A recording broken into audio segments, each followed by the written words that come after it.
Christianity grew while Rome remained strong, and when Rome declined, her enemies became the Church's enemies. This shift in fortunes was felt even by the remote cave-dwelling Christians of Cappadocia. By the 5th century AD, as Rome fell, they found themselves at the mercy of Arab warlords. They had no means to fight back. They took an incredible course of action. In their tens of thousands, Cappadocia's Christians went underground. It wasn't until the 1960s that this extraordinary story was revealed. The chance find of a secret passageway led to a series of bizarre discoveries. Beneath this landscape are hundreds of miles of man-made tunnels. Their entrances are incredibly well hidden, but opening these cunningly concealed doorways gives us a new insight into the story of the first Christians.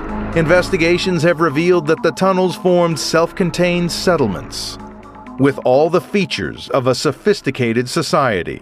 People survived down here thanks to ingenious ventilation shafts carved into the rock. It's quite amazing.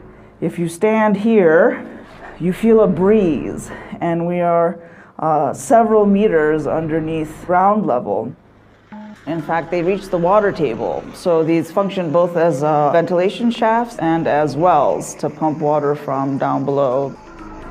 We have a large square, what looks like a room, but in fact it's a bin for grapes, and the grapes would be pressed.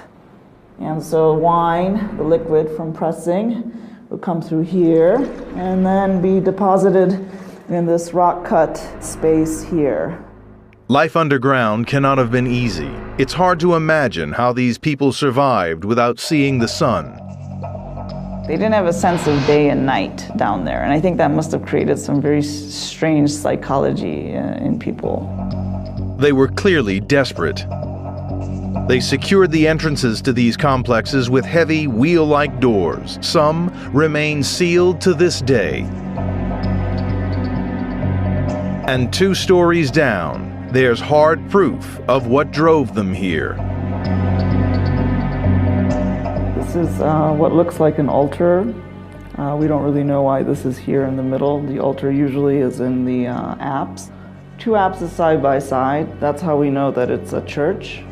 They'd been forced underground because of their faith. It was natural that they would build altars to worship.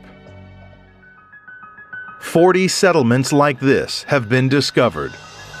The largest is 8 stories deep, sinking 90 yards underground with 20 miles of tunnels.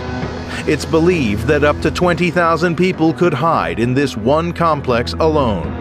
And it's believed that there are many more such networks still to be found. It would be another 5 centuries before peace returned to this region. For 300 years, Christians used these tunnels and endured enormous hardship to preserve their faith. That faith was St. Paul's legacy. Paul's role in early Christianity has been said by some to be really the founder of Christianity, but really the message he proclaimed was that of Jesus himself. He wrote half of the New Testament. 13 books are attributed to Paul. He established churches all the way from Antioch to Rome, and these became the foundation for later Christianity.